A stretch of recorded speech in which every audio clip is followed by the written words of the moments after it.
Olá pessoal, eu estou aqui para fazer a resolução aqui da nossa prova, tá? Vamos aqui para a primeira questão.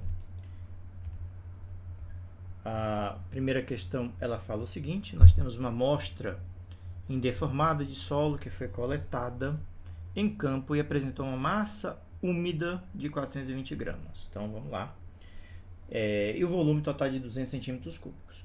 E aí em laboratório determinou aqui a umidade 5%, o GS 2,74. E aí ele pede no item A o peso específico úmido. O peso específico úmido, gente, é peso sobre volume, tá? Você só tem que ter um pouco de cuidado de converter, certo? Os valores aí para unidade de quilonewton por metro cúbico, que é o que a questão está pedindo, tá? Então, a gente já pode fazer isso. O que é peso? É peso, conceito básico, massa vezes a gravidade, né? Então, no caso aqui, 420 gramas é 0,42 quilogramas vezes 10, que é a gravidade, dividido pelo volume, gente. O volume, ele diz que é 200 centímetros cúbicos. Como é que eu faço para converter? Eu sei que 1 metro é 100 centímetros, ou seja, 10 ao quadrado centímetros, né? Então, 1 metro cúbico, se eu elevar aqui ao cubo, eleva aqui ao cubo. Então, 1 metro cúbico tem 10 elevado a sexta centímetros cúbicos, tá? Se 1 metro cúbico tem 10 elevado a sexta, 200 centímetros cúbicos tem x. Então, nosso x aí equivale a 200 vezes 10 elevado a menos 6. Então, 200 vezes 10 elevado a menos 6 metros cúbicos. Ok. Eu vou fazer aqui a conta com vocês. 0,42 vezes 10. 4,2 dividido por 200. 0,21. O 10 à sexta vai para cima multiplicando. Então, eu posso multiplicar aqui por 1, 2, 3, 4, 5, 6. 21.000 newtons por metro cúbico. Se eu dividir por 1.000, isso me dá 21 kilonewtons por metro cúbico. Coisa simples, né? Então, resposta aí do item A é 21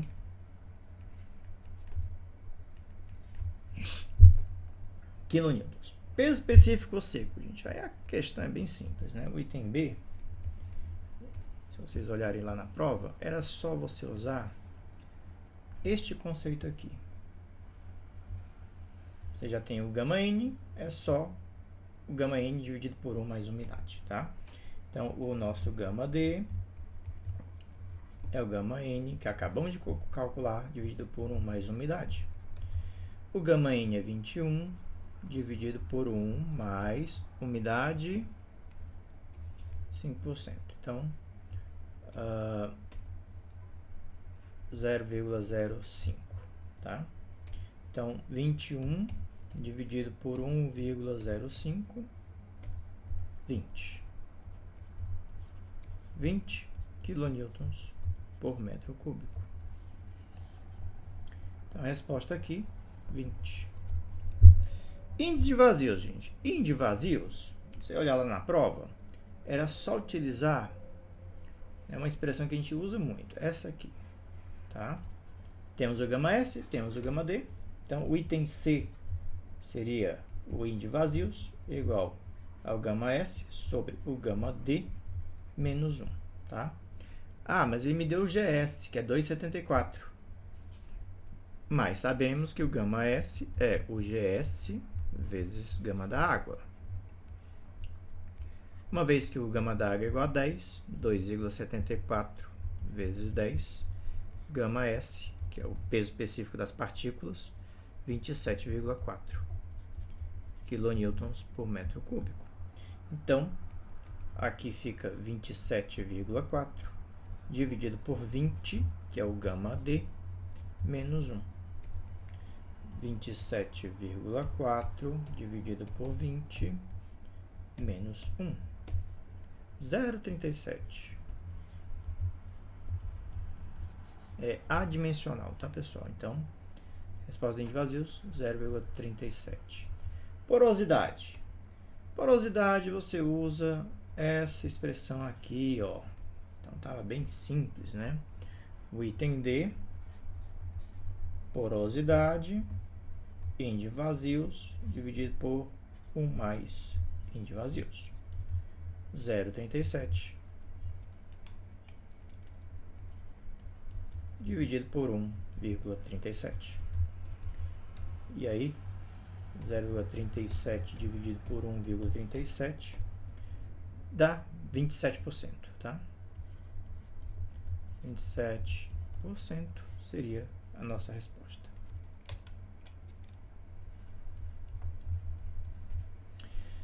E o item é peso específico saturado. Pessoal, é só olhar lá, certo? Tem uma relação para peso específico saturado? Tem, ó. Era só, essa questão era bem básica, só aplicação de fórmula. Então, se tinha o gama S mais o E, né, o de vazios vezes gama d'água, o nosso gama sat é o gama S mais o E vezes o gama da água sobre N de vazios mais 1, tá? Então, o gama S é 27,4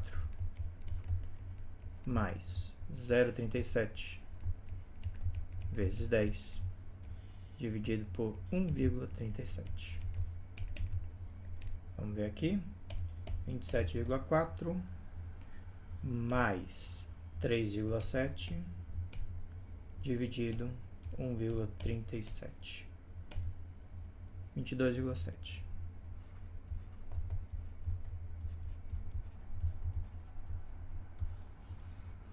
Ok, pessoal?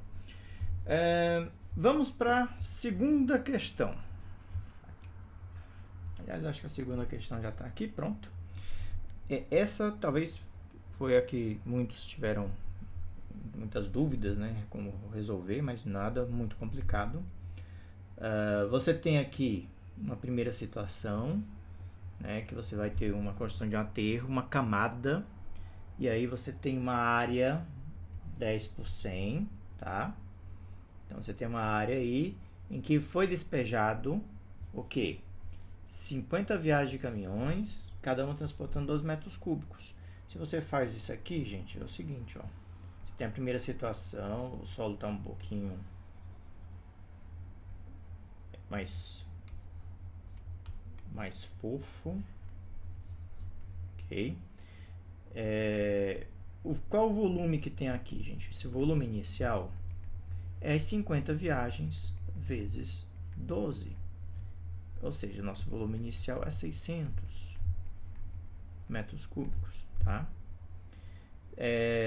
Você até poderia dividir por 10 e por 100, você teria uma altura de 0,6 metros, tá? Essa é a condição inicial. E aí você teria a condição final, você teria aí o solo compactado, em que ele me dá a espessura da camada, ó, 40 centímetros.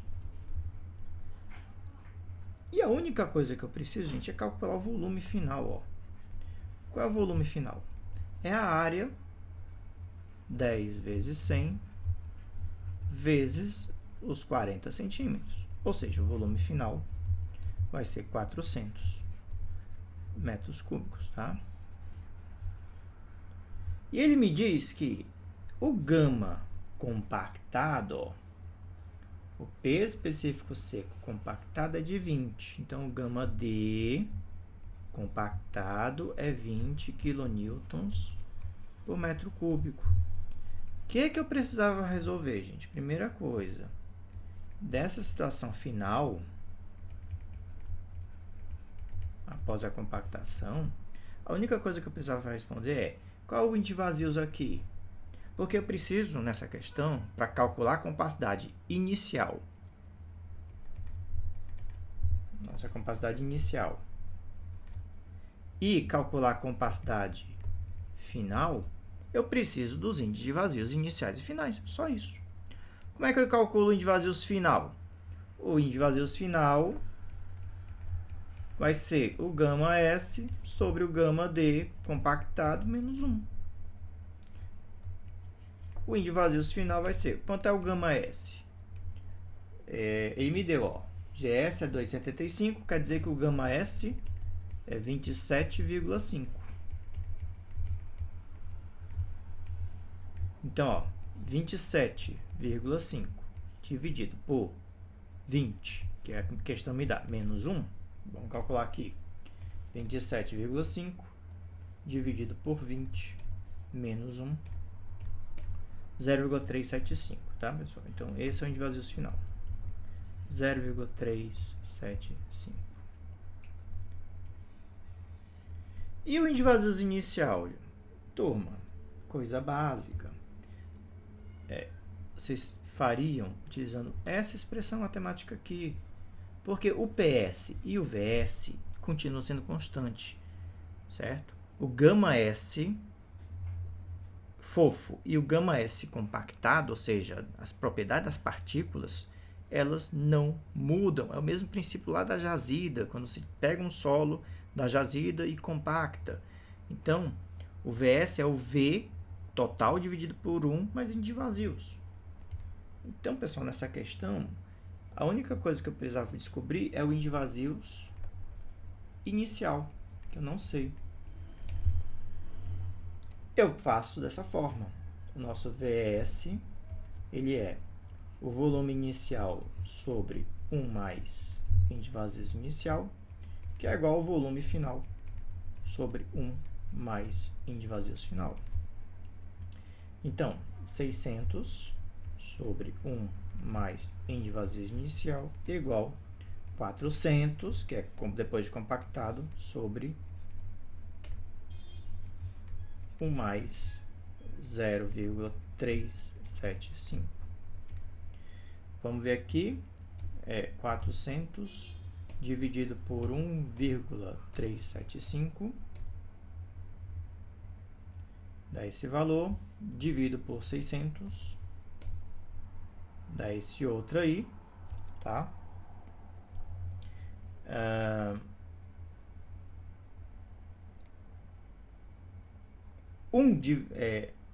Que eu já estou fazendo direto, né? 1 sobre índice de vazios inicial, 1 sobre 1 mais índice de vazios inicial, tá dando esse valor aí, tá, pessoal? Então, eu passei os 600 para lá dividindo, resolvi essa fração aqui, então deu 0,4848. 4848. Se eu inverter, né, inverter aqui, ou seja, 1 dividido, não estou vendo aqui a resposta, mas 0,4848 daria 2,62 menos 1, 1,063, tá? Então, o índice de vazios inicial, 1,063. Ok? Então, pessoal, calculei o índice de vazios inicial, calculei o índice de vazios final. Agora, é só utilizar essa expressão matemática aqui, ó. Índice de vazios máximo, menos índice de vazios ali, tá? Então, aqui na condição inicial,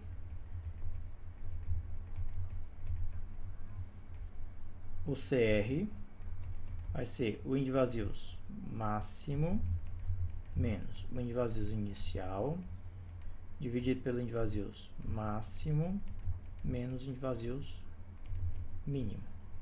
Ou seja, A questão me deu máximo, deu 1,3 e o mínimo 0,3. Então, 1,3 menos 1,063 sobre 1,3 menos 0,3.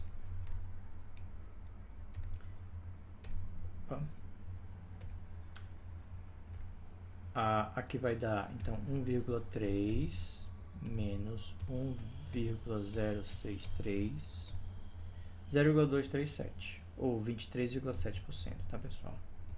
Então, deu 23,7%, tá? Então, esse seria o CR da questão 2, tá? 23,7%, quase 24%. E da situação final? O CR seria 1,3 menos, vamos dividir os final, 0,375 sobre 1, né? 1,3 menos 0,3. Então, 1,3 menos 0,375, 92,5%, tá, pessoal? Então, CR aqui seria de 92,5%.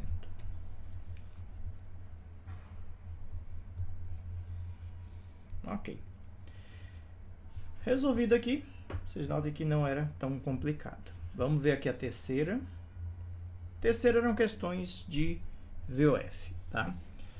Sobre limites de consistência. Então, solos arenosos apresentam limite de Attenberg bem definidos devido à elevada plasticidade dos grãos? Não, gente. Solos arenosos não têm plasticidade, certo? A plasticidade daí é nula, tá? Então é falso. Quanto maior o índice de plasticidade, menor a tendência a ser compressível. Falso, né? Quanto maior o índice de plasticidade, mais argila tem o material, mais compressível é o material. Solos com elevada atividade das argilas geralmente apresentam maior potencial de expansão, verdadeiro. Certo, pessoal? Então, quanto mais ativo, né? Quanto mais partículas argila minerais presentes, maior o potencial de expansão. No ensaio de Casagrande, o limite de liquidez corresponde ao teor de umidade necessário para o fechamento do suco, né? Com 25 golpes. Verdadeiro. Limite de contração representa o teor de umidade acima do qual o solo deixa de variar de umidade, tá? O limite de contração, turma, até chegar ao limite de contração, ele vai variando de umidade, certo? No caso, aqui está quase certo. Representa o teor de umidade acima, não, abaixo, o qual o solo deixa de variar de volume, tá? Então, o limite de contração representa o teor de umidade acima do qual o solo deixa de variar de volume. Essa alternativa ela é falsa quando você tem, né, a variação de volume. Vamos ver aqui, teor de umidade, volume, umidade, tá? E aí você tem, à medida que vai perdendo umidade, ele vai variando de volume, até que ele chega no que chamamos de limite de contração, tá? E aí ele fala, né, representa o teor de umidade acima do qual o solo deixa de variar volume, tá? Ficou um pouco confusa, tá, pessoal? Eu vou fazer o seguinte, tá? Eu vou anular esse item. Se você marcou verdadeiro ou marcou falso, eu vou deixar anulado, tá? A redação aqui não ficou tão legal, seria falso, mas tudo bem, certo? Eu vou estar anulando aqui e dando os pontos para vocês, tá? Quarta questão, gente. Quarta questão também gerou muitas dúvidas, tá? Ele diz o seguinte, vamos ver aqui a redação bem direitinho. Durante a escavação de uma trincheira em um depósito argiloso saturado, observou-se que o solo mantinha taludes praticamente verticais. Então, vamos lá, vamos tentar interpretar aqui. Você tinha aqui um terreno, argila. E aí ele fala que foi feita a escavação de uma trincheira de um depósito saturado, tá? Então aqui está tudo saturado. E foi feita aí a escavação.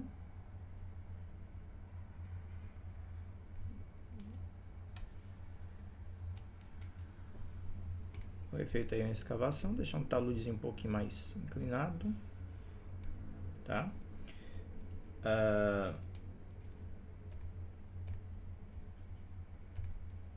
Deixa eu deixar descontínuo aqui, só para a gente entender que isso aqui foi escavado. Ok, tá? Então foi feita a escavação nessa argila saturada, tá?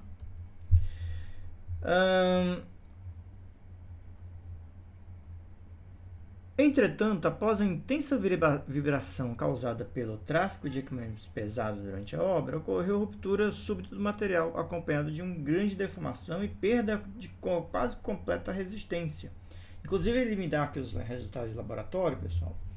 Antes, ela tinha uma resistência de 240 kPa e depois de amolgada 8.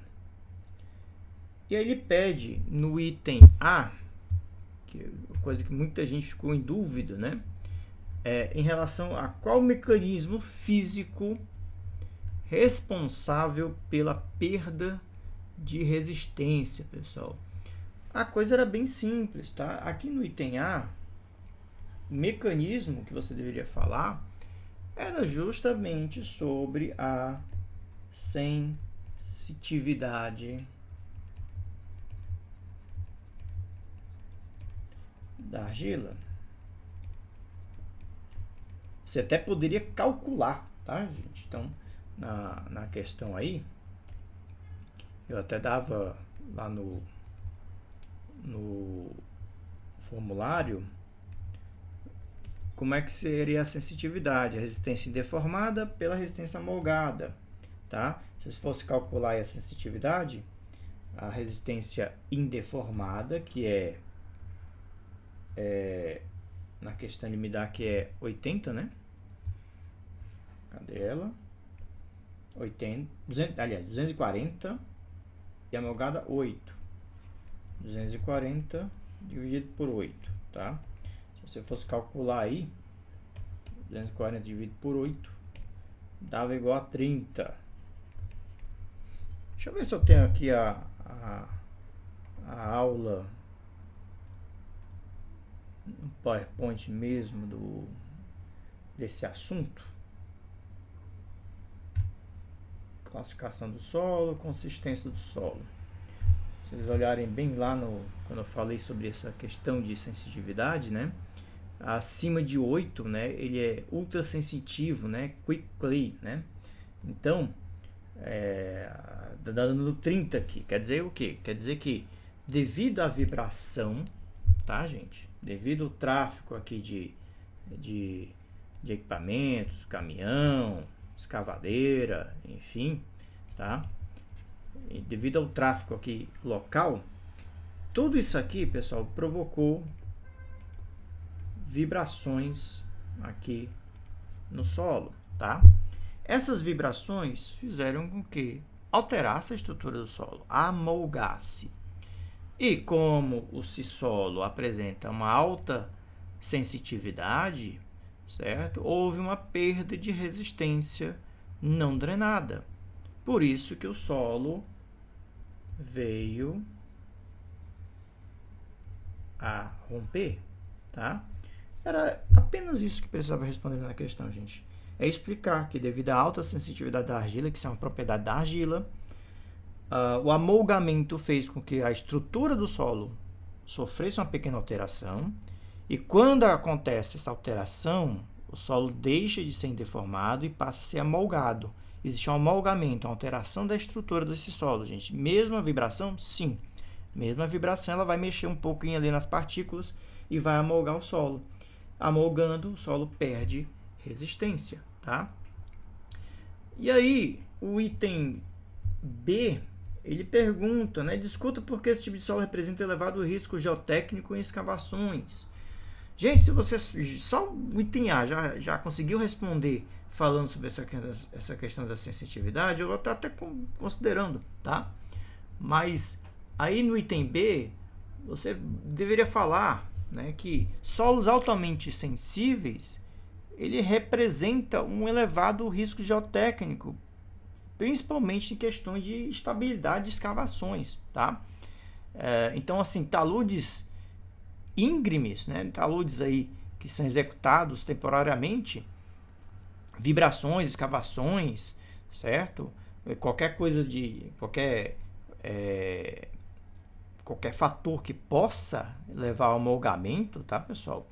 Isso pode gerar uma perda de resistência brusca e, consequentemente, aumentando o risco de instabilidade em escavações como essa, tá? Então, o item B bastava você também falar a respeito, certo? Que esse é um tipo de solos muito sensitíveis, né? Com altamente sensíveis, né? Uma sensibilidade muito elevada, não são adequados para estar trabalhando, certo? Quando você precisa que ele mantenha essa resistência. Então, qualquer vibração, qualquer amolgamento dessa estrutura, ele perde resistência e você pode ter uma tragédia. Então, bastava responder isso aí no item B, tá? Quinta e última questão, coisa simples. Aqui eu iria fazer uma classificação unificada. Primeira coisa, peneira 200. Aqui, pessoal, na peneira 200, ó, tá passando mais ou menos 40%. Você iria olhar aqui na tabelinha. Percentual que passa pela peneira 200 é menor do que 50 ou é maior do que 50? É menor do que 50, né? Então, beleza. Aí eu tenho que ver, tem mais pedregulho do que areia ou eu tenho mais areia do que pedregulho? Vamos olhar a curva. Vamos ver, ó. Pedregulho, gente, é acima de 2 milímetros, tá? Aí você tem que saber, Acima de 2 milímetros, pedregulho. Vocês notem que aqui está passando 85% até 100. Ou seja, você tem 15% de pedregulho. E areia, pessoal? Você está vindo de 85 a 40. Ou seja, você tem 45% de areia. Areia é maior do que pedregulho? Sim. Então, continuamos aqui nesse critério, tá? Então, esquece isso aqui, certo? Então, aqui morreu. Aí eu tenho que analisar. Percentual que passa pela peneira 200 é menor do que 5? Não. Maior do que 12? Sim. Entre 5 e 12? Não. Aí eu vou para essa classificação. Ou é uma areia argilosa ou uma areia siltosa. Eu tenho que olhar a carta de plasticidade. Eu tenho que verificar aqui na linha A, se pela carta de plasticidade ele está acima ou abaixo da linha A. Deixa eu ver, meu LL é 34, meu LP é 22, quer dizer que o IP 34 menos 22 dá 12, né? É mais ou menos plástico, tá, pessoal? Então, eu vou olhar 34 e 12. Vamos olhar na carta de plasticidade. Aqui 30, 34, mais ou menos por aqui. E 12. 12 é mais ou menos por aqui, tá? Tá caindo acima, tá, pessoal? Então, tá caindo acima da linha A. Se ele tá caindo aqui na região acima da linha A, é um SC, é uma areia argilosa, primeira classificação, tá? Classificação rodoviária. Vamos lá para a classificação rodoviária. Percentual que passa pela peneira 200 é menor do que 35? Não. É maior do que 35? É. Aí eu só tenho que olhar a carta de plasticidade.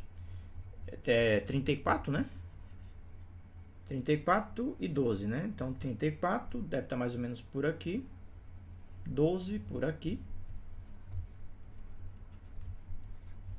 1 a 6. Essa é a classificação desse solo A6. Gente, eu espero que vocês tenham entendido aí a prova. Um forte abraço e até a nossa próxima aula.